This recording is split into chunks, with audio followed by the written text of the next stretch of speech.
to the home stretch of this year, and to this month's theme of God.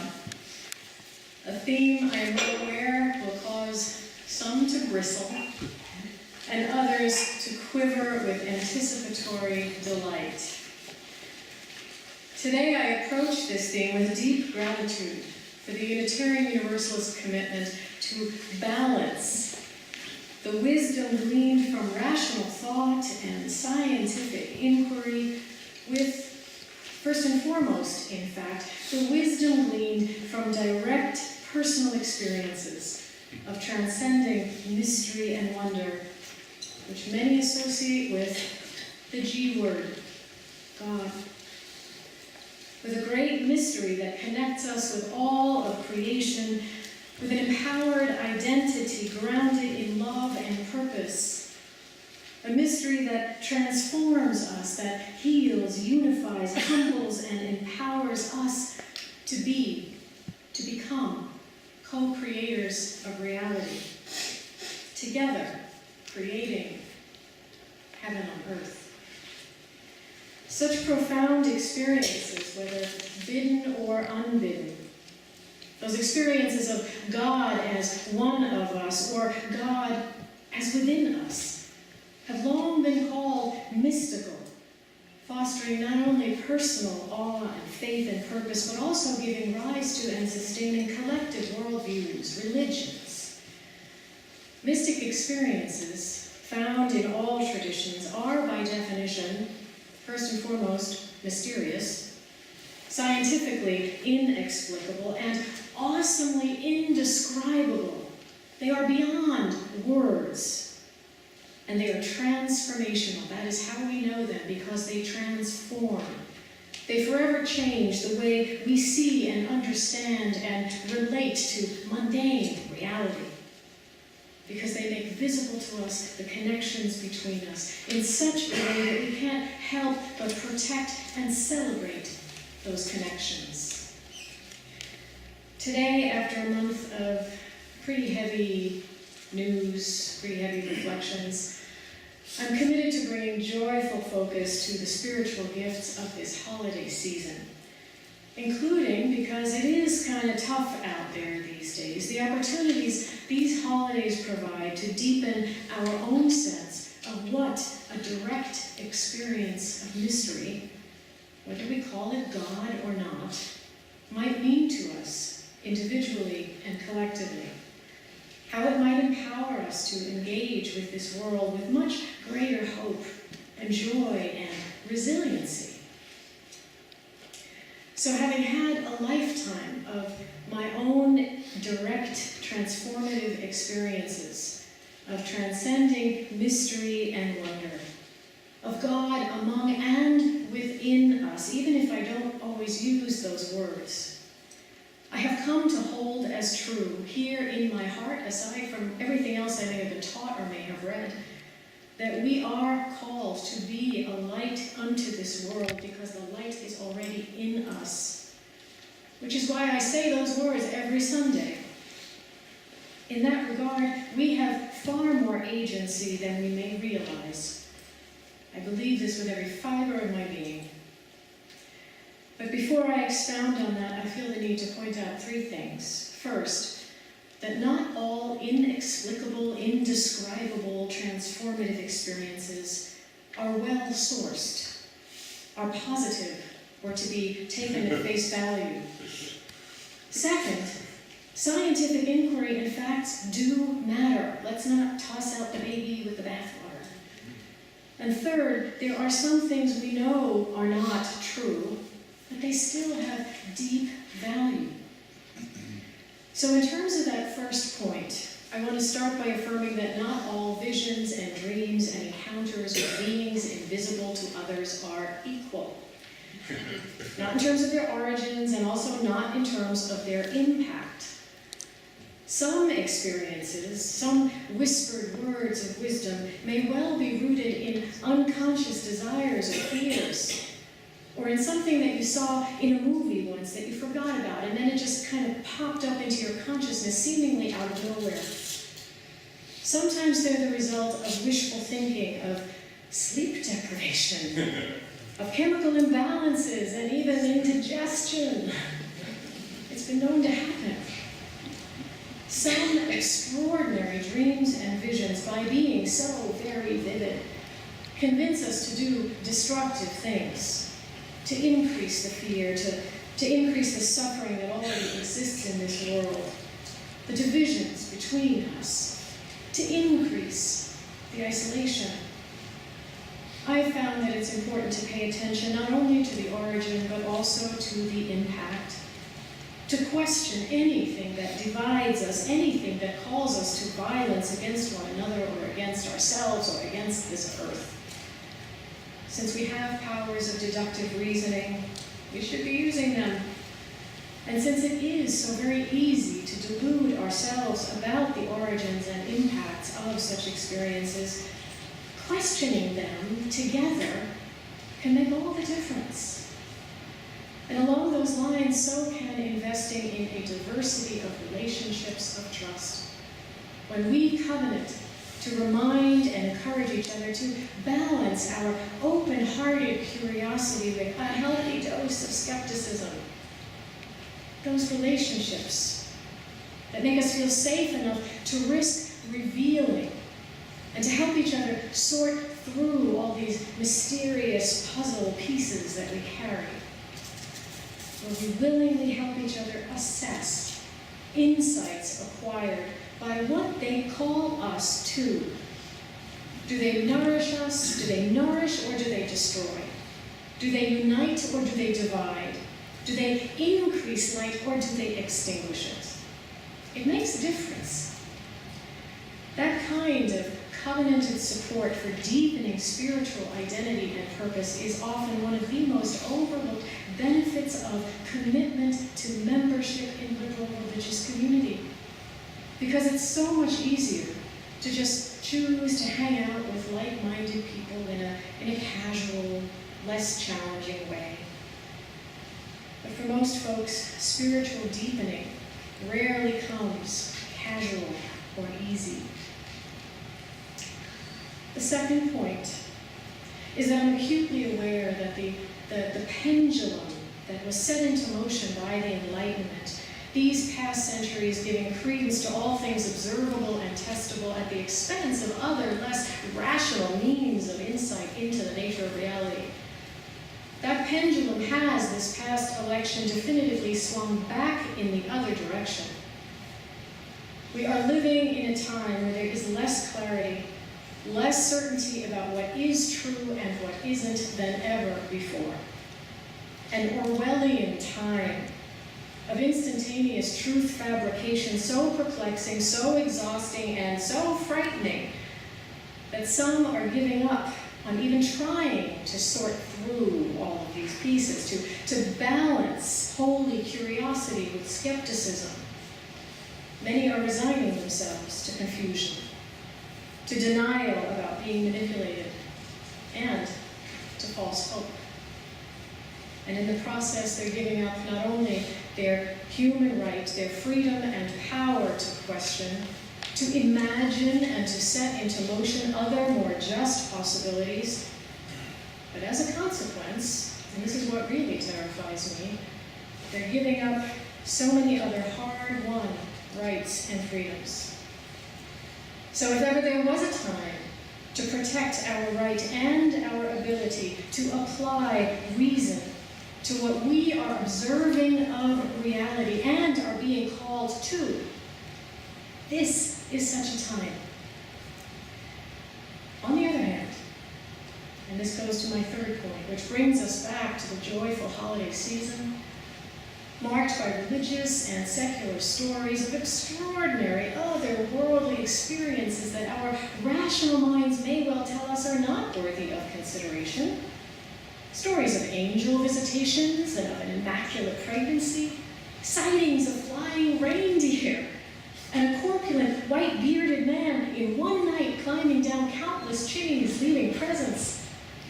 Stories of a menorah unexpectedly burning for 8 nights. Despite everything I just said about the need to be diligent in applying reason, some stories, some less than rational stories, are necessary. Regardless of their origins, or what facts may have been fabricated or lost along the way, some of these stories serve an important function as purveyors of meaning, stimulating our imaginations, opening our hearts, encouraging us, no matter how old or weary or jaded we may have become, to see, and more so, to be a light of hope in an otherwise, at least in this hemisphere, dark season. At their best, these stories have the potential to inspire us at least once a year, to stretch toward each other in generosity and goodwill. If that weren't the case, they wouldn't have lasted. So that said, let's go back for a moment to the G word. For many people, that word is loaded with negative connotations because of teachings inextricably linking humanity with some distant, unpredictable, violent, patriarchal power, a force intent upon suppressing, apparently, human imagination and agency through a call to blind obedience. Those teachings are why I ultimately left the church I was connected with as a child, because they just didn't sit right for me. They didn't fit together with all those other teachings of God. God is a loving, forgiving presence, an empowering presence. And they certainly didn't fit together with the experiences of transcending mystery and wonder that I had had off and on through the years. Experiences of feeling held and guided and comforted by an unseen, loving presence. Experiences of being awakened to deeper truths, and very often in response, urged to a quality of compassion and generosity I didn't even think I had in me. In response to my failings and my vulnerabilities and transgressions, there were experiences of feeling forgiven, feeling like I could start again. And in some rare moments even, there were experiences of being far more than just flesh and blood and bone, far more than just my joys and sorrows and frustrations and ego. There have been times catching me completely off guard when I actually experienced myself as a vessel, a walking, breathing container in which lay a glowing seed, for lack of a better word, of loving, creative potential. A seed I could see shining most clearly and most consistently within every other person, every other living creature. I was in a subway car in New York City, the most uninspirational place on earth, when I first saw that light in those around me. It was dim at first.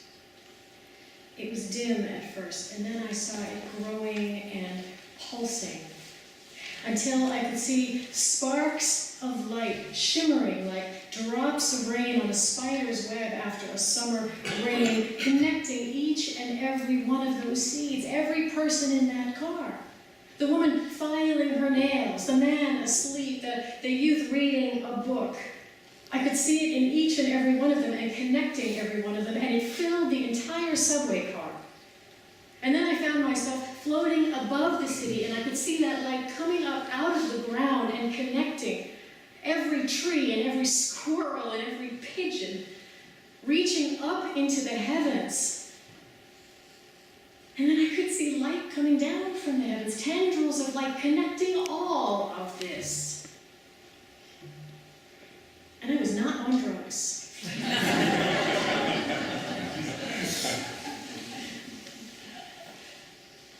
Those kinds of organic, unsolicited, transcendent experiences I have kept secret for years, concerned that they might be, or that they might be interpreted as a sign of some sort of disorder. I didn't talk about it openly. First, because there truly are no words to describe such things, to adequately express these things. Things that I was seeing and hearing and feeling, expressing something that I recognized as a much deeper truth than anything I heard sanctioned as truth anywhere else. And second, because those who admitted to these kinds of things tended, at least in the circle I traveled at the time, to be either dismissed and denigrated as woo-woo spiritualists, or merely humored as unstable, poetic types. I wasn't bold enough to openly admit to what was being revealed to me, what was being revealed within me of reality. Elevating the status of rationality, I denied the authority of a different kind of experience, a different source of knowing. And for a long time, I missed out on vital opportunities to talk through time-tested interpretations of all of this, because I was afraid of being judged. And what I most regret is having missed out on opportunities to let others know what I saw in them, just as I see it now in you.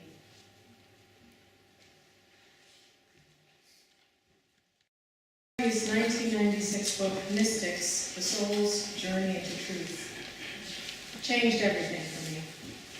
Affirming not only those out-of-the-ordinary experiences that I had tucked away as strange little secrets. That book opened me to the poetry of Rumi, to Sufism and Kabbalah, to energy work, to the words of mystics, Hildegard von Bingen and Saint Ignatius and Rilke. It helped me discover that what I experienced wasn't that unusual at all. That there were parallels to be found in practically every tradition. In the vision quests of indigenous people, in Hebrew and Christian and Muslim scripture, in ancient Hindu sagas, and even in scientific journals on neuroscience and quantum physics. Einstein was a mystic, it turns out. Who knew? After reading that book, I found my way to an interfaith community committed to searching for universal truths beyond dogma. Those that connect us in power and purpose with all of creation. Those that help us not feel like we have to be so afraid of mystery or unwaveringly tied to fact, too afraid of what people might think to actually pay attention to our own insights and discernment process. Too afraid to bring all of that in trust to each other.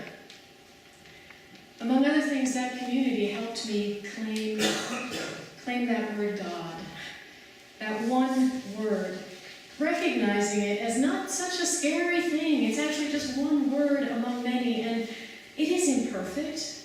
It is used to imperfectly describe that mysterious, life-giving force that empowers and connects us all. It also helped me explore spiritual practices likely to foster transformational insights, visions, altered states of consciousness, invite them and discern their origins and potential impact, improving my ability to end up with less regrets. And that's what I want to talk about now, briefly, I promise. Because in Unitarian Universalist community, mystic experiences are not that freely spoken of. For some of the reasons I mentioned earlier, despite such experiences being affirmed right on the very top of that list of 6 wisdom sources from which we are free to draw, despite the Unitarian Universalist sentimentalization of our transcendentalist history and ancestors, those celebrated for their unconventional, poetic descriptions of the poignancy and awe-inspiring majesty of creation, Walt Whitman, Henry David Thoreau, Ralph Waldo Emerson, to name a few.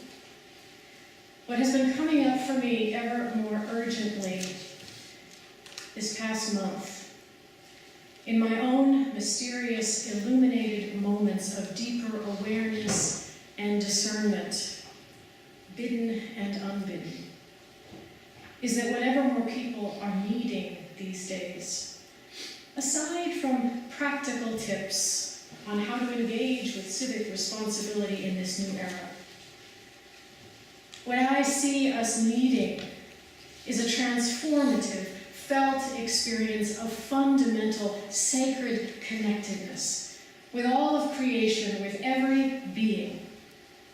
What is needed is a collective vision and experience of reality that cuts through the fear, that cuts through the isolation, that cuts through the despair and darkness, and empowers us to see and tap into and make useful the light of love that flows within and through us, to the benefit of all. That power that stretches the muscle of compassion within us so there need be no regrets. What I'm seeing these days is the need not just the ability to rationalize, not just the ability to argue on behalf of the inherent worth and dignity of every person in the interdependent web of life, but what we need is internal experiences, the kind that forever change how we relate to all of this, how we relate to our bodies and to other bodies, to all the world's flesh and blood and bone vessels, manifestations of mystery, how we relate to the earth itself. What I am seeing among us these days is a growing collective need to go deeper, to feel deeper, to see deeper, to move deeper, to look beyond the surface, to question things that were previously taken for granted, and to risk trusting the amazing things that can happen when we actually honor the connections already sparking and sparkling between us. Those connections are not imaginary. Again, I believe that with every fiber of my being. They are not imaginary and they are not new. Mystics have been writing and singing and painting and dancing these truths into collective consciousness for eons. And science is catching up. What's new for me is the willingness to boldly, publicly proclaim in this free pulpit not only what I have been taught and what I've read, what other learned people have said, those things that can be fact-checked, but everything that's moving through me, everything that I am experiencing and seeing and discerning, no matter how woo-woo that may seem. And this is what it comes down to, because what is the point of withholding anything? I cannot afford to withhold anymore, and I believe that's true for all of us as a people. What is the point of withholding if we really believe in interconnectedness and in covenanted relationship as the key to our mutual salvation? What I see beyond dogma, beyond the fear of these days, beyond the news feeds and the anxiety and the stress that has a very real effect, is the pulsing presence and strength of that light flowing through us and linking us in power with every living being and with our ancestors and with those not yet born. That light is here in this room now, and it links us with Standing Rock and with Syria and Oakland and Istanbul and Cairo and Nigeria and Kenya, and even with those who voted differently from us. And this holiday season and all the changes that we're seeing and anticipating in society right now are an invitation to make that light visible to all. It's an invitation to help each other here and out there, access hope and joy and resiliency, recognize and claim their own light, their own worth, their own power, their own ability to shift things, to become conscious co-creators of a much more just reality. What I see is that this is the time. That everything we need is already right here. In this season, inside us, and among us always. In the words of the mystic prophet of Galilee, the kingdom lies within.